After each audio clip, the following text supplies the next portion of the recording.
nasi lemak yang gepuk Echa. Cha, Ya. nasi lemak yang gepuk tu. Engkau lagi. Lama tak datang kat sini. Nasi lemak yang gepuk Saya suka pedas. Pedas dia tak ada kacang gajus tau. Nasi lemak biasa apa? Nasi lemak biasa RM5. Oh, Jadi sama. kalau macam ni nasi lemak basic kita nasi lemak biasa. Passion dia adalah lemak yang gepuk lah kan? Betul. Kalau pistol dia macam ni je tau. Kalau Ayam besar ke? Memang besar-besar. Kita tak pakai yang potong, kita pakai yang olek sahaja. Okey.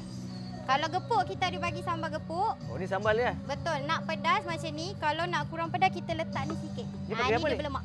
Ini kacang gajus, bukan Kacang kacang gajus. tanah. Bukan kacang tanah. Oh. Inilah nasi lemak yang gepuk Echa.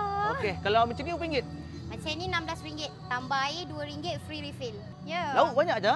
Lauk banyak. Oh. Banyak juga yang dah habis. Yang ni kambing bakar.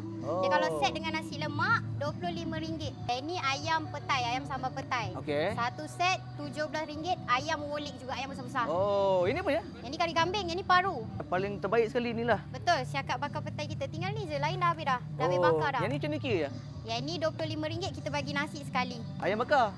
Nasi lemak ayam bakar kita RM18. Kedai kat Gangsel le. Kau waste je nasi lemak yang gepuk Echa. Boleh waste? Dah tak keliru dah pasal signboard kita dah naik, dah senang cari. Hari-hari kita buka kecuali Selasa. Pukul 8 malam sampai pukul 3 pagi. Tapi pukul 2.30 kita dah start closing lah. Oh, okey. Saya makan dulu je. Makan, Terima kasih. Sama. Baik.